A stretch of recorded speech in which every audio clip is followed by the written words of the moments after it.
Good evening, everybody. Welcome to Glacier Peak High School in Snohomish, Washington. Scott Oshman, we have a special pregame tonight for the MountlakeTerrace Hawks, ranked 7th in the state of Seattle Times. Steve Willits here, the play-by-play, the voice of the Hawks. Steve, welcome to Snohomish, first of all. Hey, thanks for having us up here. Looking forward to playing in the Cave, is that right? That is correct, the Cave. Now, Steve, you've been broadcasting all the football games for MountlakeTerrace, the Hawks Sports Live Network, is that correct? Hawks Live Sports Network. All the football games, you're doing 17 basketball games.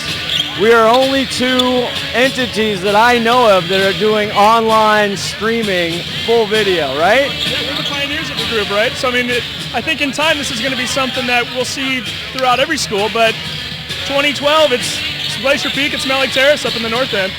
Well, it's a treat tonight, so let's dig into this game now. MountlakeTerrace coming off a huge season last year, went down to the Dome, a heralded tradition at basketball. Actually beat Glacier Peak for the District 1 championship at the Terrace. Tell us about this 2012-13 rendition of the Terrace Hawks. Yeah, it's an interesting ball club. I think going into the season, we had some question marks. We knew that we had a backcourt. Of course, Marcus Armstead, first team All-Wesco last year. Blake Fernandez, second team All-Wesco last year. The question was, how are the big men going to step up? The younger guys who got playing time as sophomores last year, but now that they were going to be thrust into that crucial role of starting forward, starting center, how are they going to perform? And thus far, they've been remarkable. Greg Bowman, our 6'9" player, he's averaging 15 points, 11 rebounds per game. Been having a fantastic season, and Lauren Lacoste has been complimenting him very well. Had a 14-point, 13-rebound game, I believe, the other night. His kid can't miss a free throw shot, and when you're 6'5" and you're getting to the free throw line, that's an automatic 2 points. He's shooting 89% on the season, so you couple those two with the backcourt play, and so far we've got a team that's ranked number 6 in the state, according to the Tacoma News Tribune, and 7th according to the Seattle Times. Well, they are very good. I've seen a lot of your broadcasts. Bowman has played huge this year. Lacoste has been good. And let's talk about Blake Fernandez coming back, only his 3rd game of this season off the brokerage. What does he mean to this team? He means everything to this team. We interviewed Lauren Lacoste after the game the other night and asked him what element Blake brings back to the game. And he just talked about the fact that he gets the ball moved around a lot. You have to be ready at all times. Blake is a very cerebral player. He sees everything on the court. He's got high energy. He plays solid defense.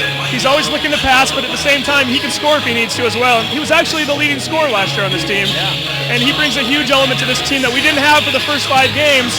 We weathered the storm, so to speak, without him, but you're already seeing the way the offense rotates when he's in the ballgame now. We've seen it over the last 2 games, and it's only going to get better as we progress with him. Now, the big story tonight is Marcus Armstead, who was not available this past Tuesday night against Shorecrest. He's in street clothes tonight, Steve. What does this team look like without one of their big keys in Marcus Armstead? That's a good question. Marcus did not play, like you said, the other night. The first time we were without him, we still managed to beat Shorecrest in a game where score was a little misleading. We beat them by 8 points. However, at one point in the game, it was 35-17. And I think we kind of let off the gas pedal a little bit and got sloppy. So we've shown that we can play without Marcus. And quite frankly, Marcus hasn't been the Marcus Armstead of last year this season thus far anyway. He struggled at times. The thing about this team that we have a lot of players right now, between the Greg Bowman, Cosses, and if one player is not in or if one player is not stepping up, somebody else is there to pick up the pieces, and we've seen that a lot this year already, so we have had a few games where Marcus' shot wasn't falling, and the Hawks are still managing to pull out victories. So he is a first-team All-Wesco player this year, and he's the stars of this league, one of your key players. There's some concern there, so it'll be interesting what happens, but I mean, Marcus definitely brings an element of, he's your classic number 3 type of a player. He can slash to the hoop, he can shoot the 3. He definitely is an offensive threat, and without him in there, there's other players that they can now key on maybe a little more than they would have been if he was in the game tonight.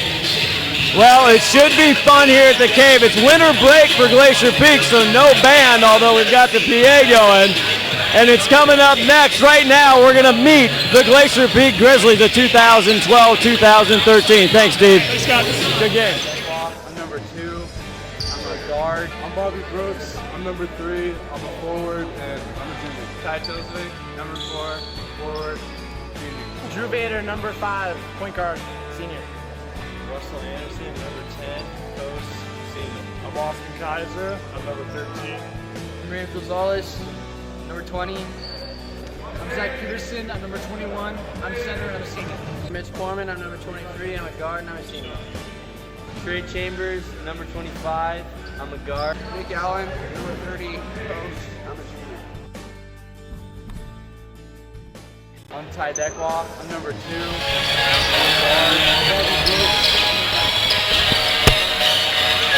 Welcome back, everybody. Again, Scott Oshman sitting in my sometimes usual seat here next to John McClain, our STSPN basketball expert. John, welcome back to the Cave. Your second home this season. Yeah, we were just here the other night. You were. You've been here a lot. We got Ron Henthorn, our statistician, our executive producer. Todd Elvig, 5-tool player. My seat's still warm. It is. You have taken over the play-by-play very nicely. You're improving, and I'm sure that I'll be out of a job very soon. It's if not this the season. B team, Scott. They're the B team. They're the B team. Well, we got a good interview with the voice of the Terrace Hawks, Steve Willits there. One thing we got to get to for the pregame here, what happened to the Grizzlies Tuesday night as they went on the road to Shorewood? They just ran up against a big team, big, powerful team, right? Tall kids. They got, what, a kid 6'10"? Yeah, Hawkinson, which is the stud, is going to Washington State. Washington State. But he only had like 16 points or something. Yeah, but he must have been doing well on the defensive end. Of course, he didn't slow Peterson down very much. Peterson came away with 21, right? Well, no, Peterson, no, I was incorrect on that. Actually, the story of that game was Peterson only had 10 points. Rams led all scoring with 15 points. Wow. They held them to a crazy low number. They lost 50-42. See, that tells you GP couldn't get the inside game going at all with that big guy in there. And I don't have, again, the total turnovers for that night, but my guess is they're averaging 13 plus this season. We talked about how that was an issue last year. I'm guessing they had quite a bit of turnovers. We haven't talked to Brian Hunter yet tonight. It'd be interesting to talk to Hunter. I wonder what kind of defense Shorewood was playing. I mean, they may have been packing it inside with a 2-3, which opens up, Rams from the outside, but kind of hurts GP and the rest of the players being able to contribute, right? Well, Peterson's still leading the West Coast South lead at 20 plus a game, just like last year. So we probably expect him to get back on the rhythm, although this is a bigger team in Mountlake-Terrace with Greg Bowman, Lacoste, 6'9", 6'7". It doesn't matter, though. It doesn't matter with Peterson, though. If you could find a way to get him the ball, I mean, you can have great position on him, and still with that little baby hook, he's going to get the ball up on you, and he's going to score 20 points, right? I imagine against Shorewood, they just weren't able to get him the ball hardly at all. Yeah, that is the only reason. Good news, though, again, difference between this Glacier Peak boys team of 2012-13, it's not just a one-trick pony this year, John. No, it's not. They got decent depth, and the defense just makes the other teams cough up the ball so many times. It just rolls into a lot of easy buckets for them. They've been fast breaking well.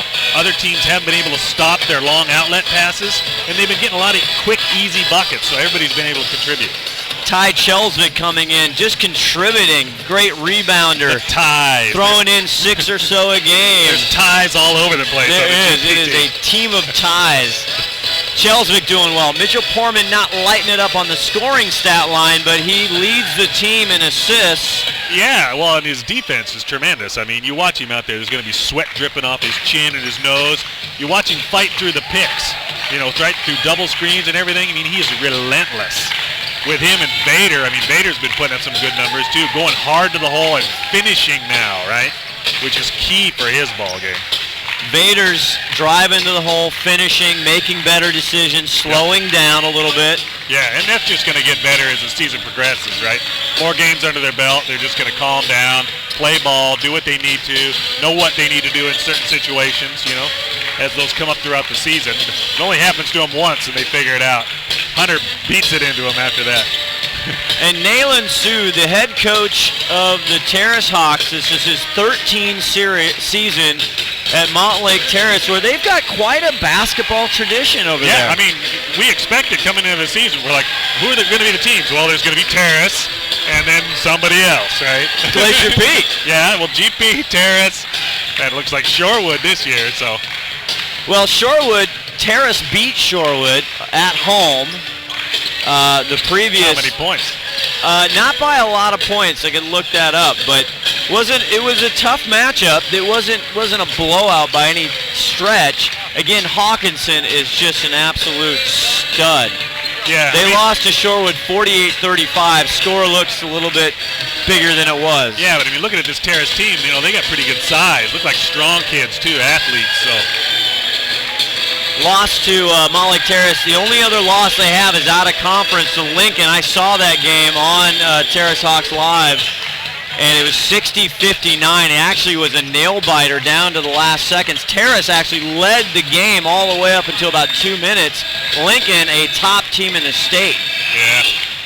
Well, what you'll see now, though, from the last time you saw a GP game, is we got Austin Kaiser back in the lineup.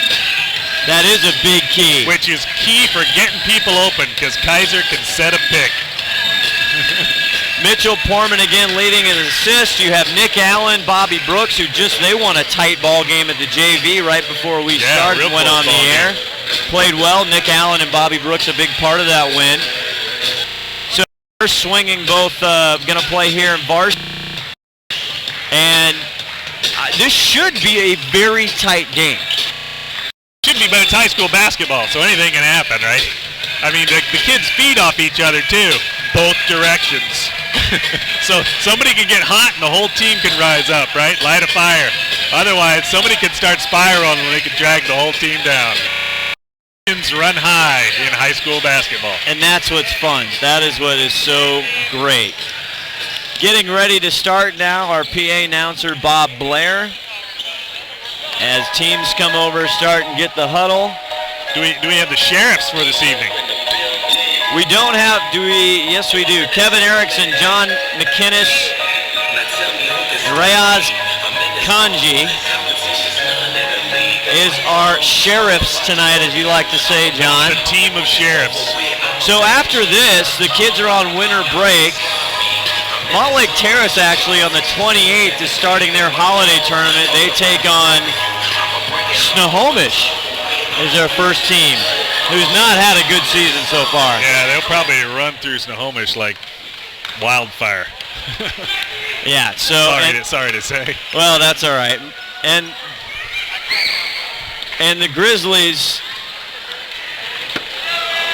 go into winter break. They have to Coeur d'Alene for a tournament. They're going to get on the big bus. Idaho. Going to Idaho. So 12 seconds now on the board. Again, glad you're with us. STSPN.com. Are you? What's that? I said, you boys ain't from around here, are you? Yeah. I don't know who they're playing in Coeur d'Alene. Oh, there's a lot of teams over there. In and around that Spokane area, man, basketball's big. Those people go crazy with Hoop Fest and everything. And let's hand it off now to PA announcer Bob Blair for tonight's starting lineup. You're watching Glacier Peak basketball on the Snohomish Times. Bob Blair, the voice of the Bear Cave. He is the voice of the cave this year. MountlakeTerrace and Glacier Peak are members of the Wesco Athletic Conference and the WIAA, and as such, both the conference and the WIAA stress sportsmanship, both on the floor and in the stands. We ask that fans support their teams and only their teams. Remember, be loud, be proud, be positive. And as Thumper's mom said, if you can't say anything nice, don't say anything at all. Now for the starting lineups. For MountlakeTerrace at a guard, number 11, Jesse Zarum. For Glacier Peak at a guard, a 6-foot senior, number 5, Drew Darth Vader. For MountlakeTerrace, a guard, number 21, Blake Fernandez. Fernandez going to be delivering the rock tonight for MountlakeTerrace. Senior, 6'3", number 20, Ramsey Rosales. Rams, we'll see if Rams can get on fire tonight. He lit up For Shorewood a wing. led all scorers. 15 Tuesday night. If Rams gets hot, big things could happen for GP. For Glacier Peak, a 6'6" senior. Number 21, Zach Peterson. Peterson, of course, the key to the GP offense. Everything's got to go through him. MountlakeTerrace, a wing. He typically runs the show anyway. Greg Bowman. Bowman playing huge this year compared to last year. Leading Bowman's had to scorer. step up. Bowman's a junior, right, or is he a senior? Number 23. Bowman is a junior. Bowman yeah. is a junior, yes. He'll be back next year. And for MountlakeTerrace, a post. Number 41, Lauren Lacasse. Lacasse having a great season so far. For Glacier Peak, a 6-foot junior. Number 25, Trey Chambers. Trey coming in tonight, turning the ball over quite a bit this season. Got to work on that, taking care of the rock. Got to squeeze it. Johnny Phillips, Luke Hammond, Adrian Blake, Alan Sharon, and Mike Boxley. Glacier Peak is coached by Brian Hunter. Assistant coach Todd Tipke, Craig Davis. Pause John now Bonner, for the and Bo national Siegel. anthem. If we could ask you now to remove your caps, face the flag, and we will do the Pledge of Allegiance. I pledge allegiance to the flag of the United States of America and to the republic for which it stands, one nation, under God, indivisible, with liberty and justice for all.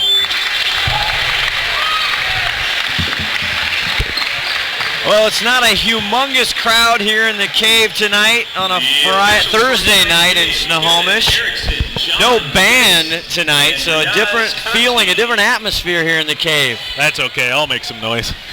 John will get it going as always. Also, that tonight's game is being broadcast on It'll be like being at one of the ladies' games, right? MountlakeTerrace's school broadcasting network. Got all the Christmas regalia in the stands tonight.